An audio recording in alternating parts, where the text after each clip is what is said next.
Muito bem, vamos iniciar nosso segundo módulo, né? Nesse módulo nós vamos tratar das definições e do lucro real em si, né? Vamos falar dos conceitos, vamos falar de como chegar até esse lucro, vamos falar de despesas dedutíveis, indedutíveis, receita tributáveis, vamos falar de trimestral e anual, né? Esse módulo é um pouquinho mais extenso, mas ainda bastante teórico, né?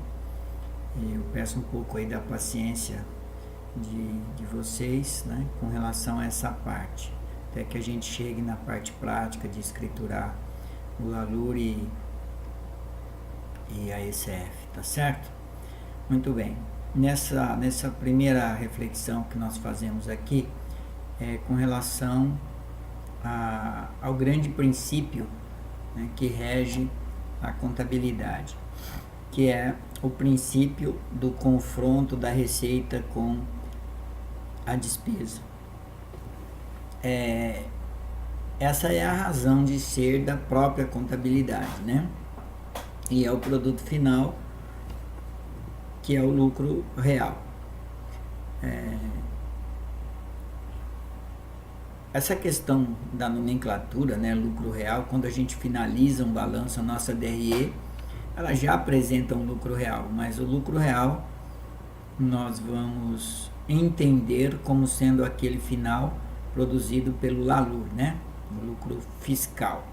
Então vamos entender que seja esse, não que o contábil não o seja, né, ou então nós podemos tratar como lucro contábil e como lucro fiscal.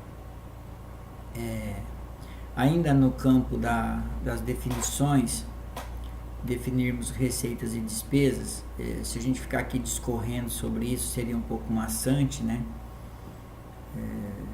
E muito longo falar sobre isso. Então a gente colocou aí no slide para vocês, na apostila também, uma definição resumida, né? Receita, todo valor ganho, despesa, consumo ou valor gasto atrelado ao ganho, né? Aquilo que você gasta para produzir, despesa ou custo, né? Necessariamente, no caso da produção. E o resultado é o confronto entre esses dois, né? Ou o lucro, né? É exatamente o objeto da nossa batalha aqui, certo? Muito bem. Ainda no campo das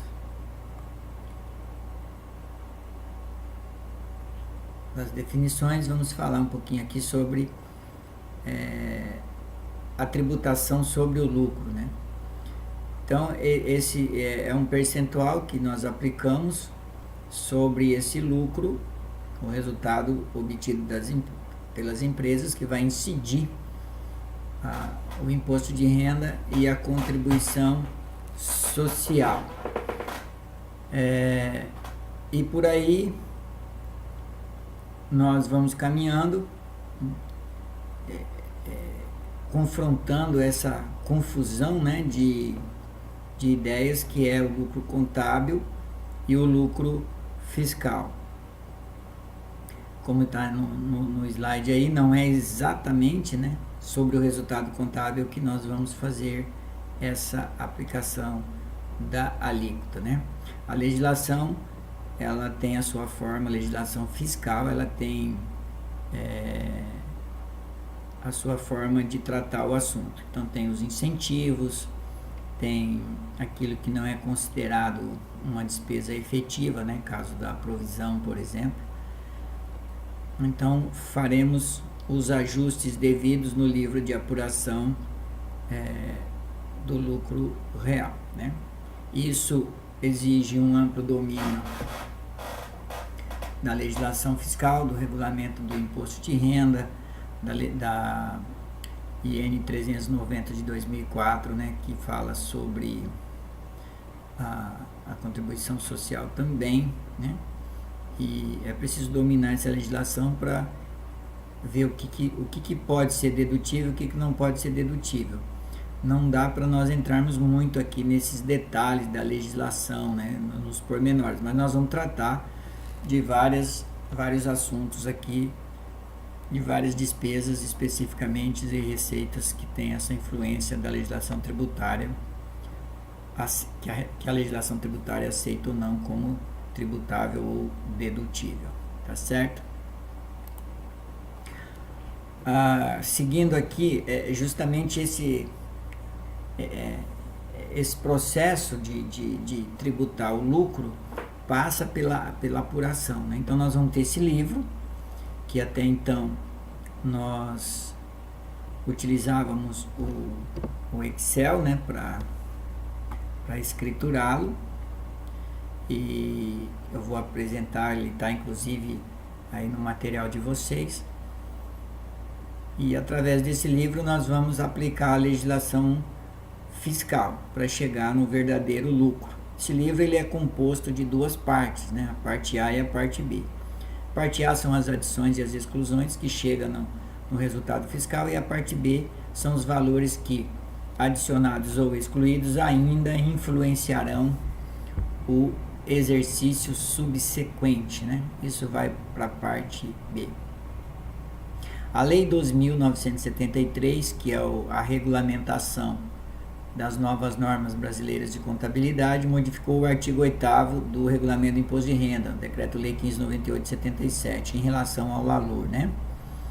Então ele fala o seguinte: o contribuinte deverá escriturar, além dos demais registros requeridos pelas leis comerciais e pela legislação tributária, os seguintes livros de apuração do lucro real, que será entregue em meio digital, e no qual chama-se ECF, né? Então hoje nós temos esse aplicativo que você acabou de fazer esse treinamento do aplicativo. Então ali serão lançados os ajustes, que é aqueles mesmos ajustes que nós fazíamos no Excel, tá? Ali nós faremos a demonstração do lucro real e da apuração do imposto de renda na parte A, e aquilo que impactar o exercício futuro a gente vai controlar na parte B. Eu não vou fazer aqui, ficar falando muitos pormenores sobre isso, porque isso vai ser a tônica de todo o treinamento, né? Senão fica chato. Então eu fico adiantando os assuntos antes da hora, tá certo? Mas o LALUR ele vai ser objeto e ferramenta aqui do nosso treinamento, portanto nós vamos nos aprofundarmos nele. Nós tínhamos por hábito, a grande maioria tinha por hábito, nos profissionais da contabilidade, de na mesma página, né, onde você fazia a apuração do lucro real para aplicar a alíquota do imposto de renda, você já fazia ali mesmo o cálculo da contribuição social, uma vez que a base de cálculo quase sempre é a mesma.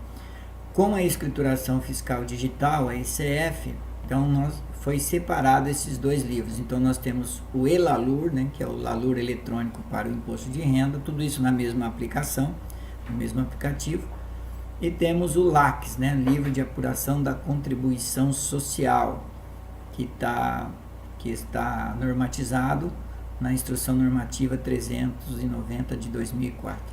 Na verdade, o LACS ele sempre deveria ter sido escriturado, né? Paralelamente ao LALUR, sempre deveria ter sido, mas não era uma prática. Então agora a gente passa a ter a obrigatoriedade de fazê-lo, até porque na escrituração eletrônica essa estrutura ela vem separada, tá certo? E lá no artigo 28 da Instrução Normativa ele fala: poderá transcrever a apuração tributável no LALUR ou em outro livro próprio, né, criado especificamente para essa contribuição. A Lei 12.973 diz que a base da CSL deve ser transcrita no LALUR eletrônico a partir da adoção da lei em 2014 ou em 2015, a critério da empresa, que nós já falamos sobre essa adoção lá anteriormente, né?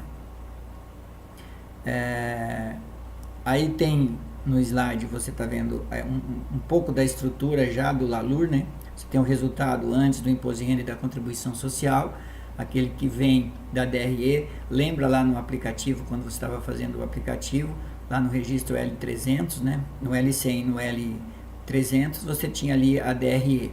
E quando você vai para a parte de apuração da parte A do LALUR ali, o resultado da DRE já vai, porque ele é o resultado contábil que vem desde lá do bloco E, da recuperação dos dados anteriores, né, no aplicativo eletrônico, que a gente falou bastante sobre isso, sobre esse cuidado de caminhar com esses números e com esses saldos, para que não haja nenhuma distorção. E aí depois nós faremos as adições, nós fizemos o exemplo lá, né, adicionamos brinde, adicionamos provisões e tal, e as exclusões das receitas não tributáveis. E nós vamos ter um resultado ajustável. Se houver prejuízo fiscal a ser compensado até 30% do lucro obtido, nós fazíamos ali na linha 173 ou então numa linha do próprio LALUR em papel, né? Quando em papel. E aí nós terminamos como resultado tributável, consertando aqui que comemos uma letra, né? Vamos dar uma consertada aqui no slide, ok? A gente revisa e ainda passa uns errinhos aí, mas faz parte, tá certo? Muito bem, então vimos aqui a estrutura do LALUR e do LACS, que é a mesma, tá? De novo, nós temos ela aqui, né? Resultado antes da DRE, um pouco mais claro, um pouco maior para você observar, e essa é a estrutura que nós vamos trabalhar com ela, tanto na parte do Excel, como na parte do LALUR eletrônico da ECF, né? Mas vai ficar bem claro lá com os valores que nós vamos trabalhar, certo? Vamos fixar esse conceito, né, do LALUR. Então eu tenho ali a estrutura dele, o resultado antes do imposto de renda, aí tem resultado apurado pela contabilidade, registrando receitas e despesas conforme o regime de competência, ou seja, o resultado da DRE. E ali tem a definição, adições, despesas contabilizadas e não aceitas pelo fisco. Por exemplo, um brinde, né? Eu lanço lá, eu dei brinde para o meu cliente, lanço, mas não é aceito, eu tenho que adicionar. Valores não registrados de receitas que a legislação fiscal exige, mas não se registra na contabilidade. Então, posso ter uma receita que não vai ser, ela é tributável, mas não se registra na contabilidade. Isso é possível? É possível acontecer, né? Mas ela é tributável, então eu vou lançar aí na adição também, que é para aumentar o meu valor tributável, né? Nas exclusões, receitas contabilizadas e não exigidas pelo fisco. Por exemplo, eu recebi um dividendo de uma aplicação que eu fiz numa outra empresa, esse dividendo já vem tributado, eu vou excluir da base de cálculo pelo fato dele já ter tributado na outra empresa. E valor que a legislação fiscal permite abater no lucro, mas que não se registra na contabilidade. Uma despesa que possa existir, que eu não registro na contabilidade, mas ela é dedutível. Chegou ao lucro ajustado, que é o lucro final, né, o lucro contábil ajustado por essas regras. Vou para a compensação. Se eu tiver prejuízo fiscal e deu lucro no exercício seguinte, ou no mês seguinte, ou no trimestre seguinte, vou pegar 30%, vou lançar 30% do lucro, né, até 30% do lucro, compenso. Se o valor for menor, compenso todo ele. E aí vou ter lucro ou prejuízo fiscal. Tendo lucro, vamos aplicar as alíquotas e vamos gerar o tributo. Mas isso aqui nós vamos treinar na prática exaustivamente, né? Não precisamos nos preocupar tanto agora. É mais uma fixação de conceito mesmo, tá? No próximo vídeo nós falaremos sobre prejuízo contábil, prejuízo fiscal, né? Continuando nesse nossa conceituação do lucro real, como que ela como que ela funciona. Tá legal? Já já voltamos com nova videoaula falando da sequência desse tema. Um abraço.